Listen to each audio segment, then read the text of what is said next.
자, 미우나 고우나 노후에 의지하게 되는 건 바로 연금입니다. 주로 몇 살이 되면 얼마를 받는다 정도는 알고 있는데 세금은 얼마나 떼는지 혹시 알고 계십니까? 이게 저도 너무 까다로워서 잘 모릅니다. 그래서 오늘 돈벌이 투자백수 시간에 연금 박사 상담센터의 이영주 대표와 함께 연금 받을 때 내는 세금들을 좀 총정리해 보겠습니다. 그리고 세금 좀 줄일 수 있는 방법 없는지도 좀 알려드려야 되겠죠. 이 대표님 어서 오십시오. 안녕하세요. 이영주입니다. 연금이라는 말이 또 광범위하게 쓰여서 네. 여러 가지 성격을 가지고 있는데 이런 혼란이 빚어지는 면도 있는 것 같아요. 그렇습니다. 예. 보통 연금이 그냥 선진국 같은 경우에는 공적연금 하나로 거의 노후를 준비하거든요. 그렇죠. 우리나라는 이제 공적연금이 좀 부족하다 보니까 사적연금이라든가 기타 제도들이 많이 좀 발전돼 있는 편이고요. 예. 뭐 국가에서 복지를 제공하는 기초연금도 있고, 그다음에 공적연금 같은 뭐 국민연금, 공무원연금 이런 것도 있고요. 퇴직연금, 그다음에 연금저축, 뭐 개인연금보험, 그다음에 주택연금, 농지연금까지 굉장히 다양한 연금 제도들이 있죠. 네. 각각의 다 세금이 다르기 때문에 그러니까요. 이제는 공부 좀 하셔야지 나중에 연금을 한 푼이라도 더 받으실 수 있을 것 같습니다. 그럼요. 이 노후에 믿을 게 이거밖에 없으니까 네. 세금 절세할 수 있어야 되는데 연금 받을 때도 뭐 소득이니까 당연히 세금을 내야 할 것 같은데 네. 어떤 명목이 붙습니까? 일단 대한민국에 있는 모든 소득에는 세금이 부과가 되죠. 예. 자, 그래서 뭐 연금 받는데 세금을 안 내는 거 아니냐라고 그러신 분들 계신데 일단 기본적으로 다 과세가 되는 건데요. 예. 이 세금의 종류가 다 다르기 때문에 세율이나 조건이 좀 다를 수 있습니다. 연금 받는다고 해가지고 모두 연금 소득세가 아니고요. 예. 공적연금이나 연금저축, 뭐 퇴직연금 관련돼서 이자 같은 경우는 연금소득세라고 하고 예. 퇴직금 원금은 퇴직소득입니다. 퇴직소득세를 과세하는 것이고요.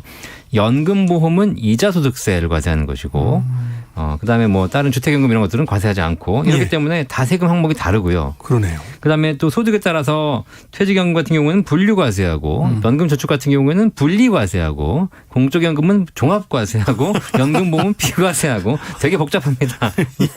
지금 네. 설명 듣는데도 어지러울 정도인데 네. 이 복잡한 게 경제에선 좋은 건 아닙니다. 이렇게 공적연금 하나 가지고 해결할 수 있으면 가장 좋은 건데 안 네. 되니까 이렇게 된 건데 기초연금부터 알아보죠. 이게 복지제도일 테니까 세금 없지 않나요? 국민연금 같은 공적연금도 세금 내는지 모르겠네요. 기초연금은 복지제도니까 세금이 없고요. 그건 그렇겠죠. 그렇죠. 국민연금은 공적연금인데 이거는 세금을 냅니다. 다만 이제 연금소득세를 부과하는데 2001년까지는 우리가 국민연금 보험료를 내면서 그 소득공제, 세금 환급 받지 않았어요. 예. 그렇기 때문에 연금 탈 때 세금을 내지 않는 건데 2002년 이후 납입한 부분에 대해서는 연금 탈 때 연금소득세를 과세합니다. 그러니까 내가 받는 연금 중에 2001년 이전과 이후의 납입분이 갈리는 거죠. 그렇군요. 일단 내실 때는 연금 수령 시에 연금소득 간이 세액표에 따라서 일단 원천 징수하고 연금 받으시게 되겠고요. 예. 일정 부분의 세금 떼시는 거죠. 그러네요. 그리고 연말 정산해서 다시 연말에 연금소득세를 내셔야 되는 것인데요. 이 공적연금 같은 경우에는 연금소득공제 받을 수 있습니다. 그래서 연간 350만 원까지 연금을 타시는 분들은 연금소득세는 없다고 보시면 되고 네.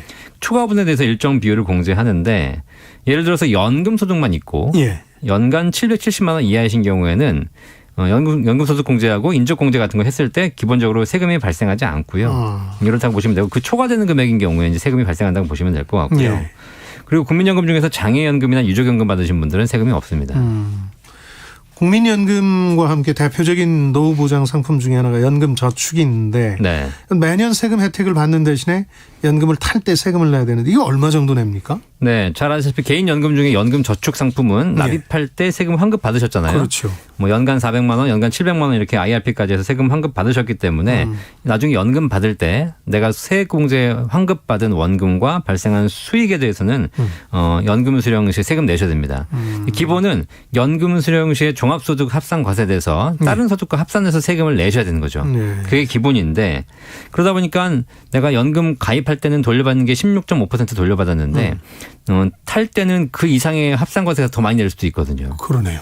그래서 국가에서 연간 수령액이 1,200만 원 이내인 경우에는 5.5에서 3.5로 분리과세할 수 있도록 해놨습니다. 그러니까 기본이 종합과세고 1,200만 원 이하로 받으신 경우에는 5.5% 분리과세로 세율을 저율과세할 수 있다는 거죠.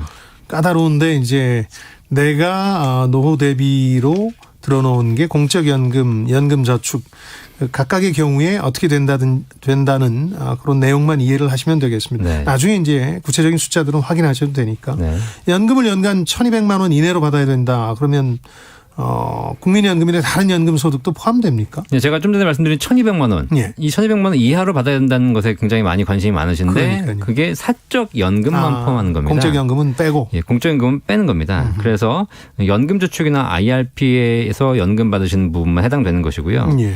국민연금이나 기초연금, 퇴직금, 원금, 그다음에 비과세 연금보험 같은 경우에는 1,200만 원에 해당되지 않으니까 그런 건 따로 많이 받으셔도 상관없다. 그렇네요. 비과세 연금보험 이런 데 가입하신 분들도 많은데 이름에 비과세가 있으니까 이건 연금 수령할 때 세금 안 냅니까? 맞습니다. 비과세연금은 말 그대로 연금 수령 시 비과세하는데요. 일단 내가 낸 원금은 원래 과세하지 않고요. 예. 원금에서 초과한 이자가 발생했을 때 그 이자 수익에 대해서 이자 소득세를 과세하는 것이 원칙이거든요. 그런데 일정한 조건 하에서 이제 비과세해 주는 거죠. 예. 그게 일단 5년 이상 납입을 하시고 10년 이상 유지한다는 조건이 있고요. 예.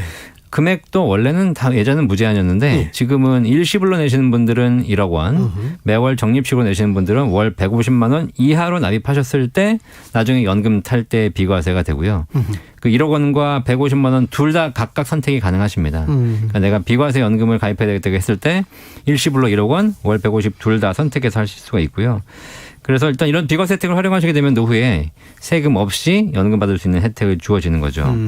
자, 그런데 설령 과세로 받는다 하더라도 예. 연금의 가장 큰 장점은 과세로 받는다 하더라도 내가 낸 원금을 수령할 때까지는 연금 소득세가 부과되지 않거든요. 그러니까 내가 예를 들면 내가 1억을 냈는데 한 달에 100만 원씩 받는다. 그러면 처음에 받게 된 100만 원은 원금 이내니까 세금이 부과되지 않고요. 이 100만 원이 누적이 돼서 원금 1억을 초과할 때부터 세금을 낸다. 과세가 되는 거고요. 과세가 되는 경우를 하더라도 비과세는 원래 안 내는 거고요. 그렇죠. 이런 부분을 참고하시면 연금 설계하는 데 굉장히 큰 도움이 되실 겁니다.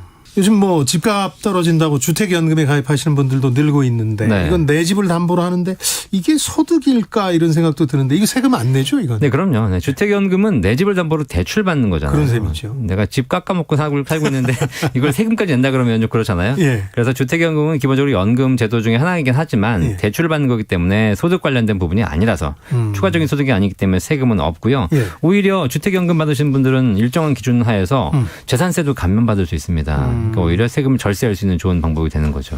네. 제 주변에서도 이거 많이 물어보던데 까다로워서 저도 잘 모르겠던데 네. 연금 받을 때가 됐다는 건 이제 회사에서 퇴직금 나올 때가 됐다는 얘기잖아요. 네, 네. 퇴직금에 대한 세금 규정이 어떻게 되어 있습니까? 네. 퇴직금은 예. 평생 모아온 돈이지 않습니까? 그럼요. 그래서 사실상 퇴직금 받으실 때 퇴직소득세를 내셔야 되는데 이 퇴직소득세는 양도소득, 집에서 팔아서 받는 양도소득 있잖아요. 이런 것과 마찬가지로 예. 분류과세합니다. 무슨 얘기냐면 올해 내가 다른 소득이 있다고 해가지고 퇴직소득과 합산하지 합산과세해서 더 누진과세하는 것이 아니라 별도로 띄어서 따로 과세하기 때문에 예. 세율을 좀 낮출 수가 있고요. 예. 그다음에 평생 일하신 근속기간으로 나눠주기 때문에 그만큼 세율도 낮아집니다. 예.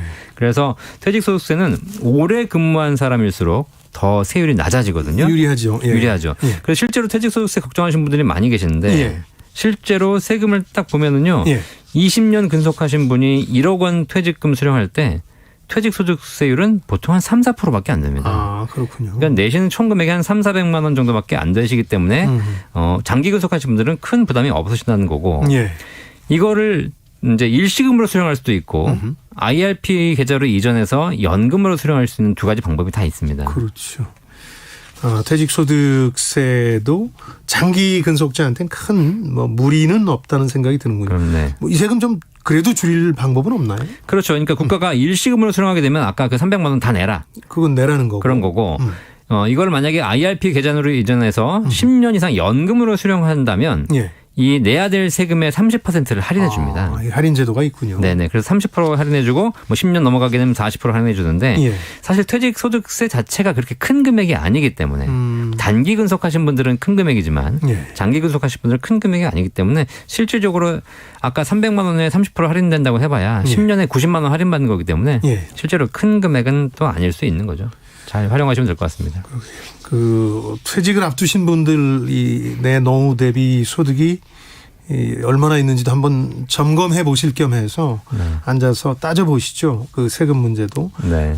저희 방송 다시 듣기 하시면서 연금박사 상담센터 이영주 대표의 설명을 참고하시면 이렇게 일목요연하게 정리가 되거든요. 이렇게 하시는 게 중요합니다. 그냥 듣고 흘려버리시면 네, 그렇죠. 또 나중에 이제 복잡한 문제가 발생할 수 있습니다. 미리미리 좀 대비하셨으면 좋겠습니다. 이영주 대표였습니다. 고맙습니다. 감사합니다.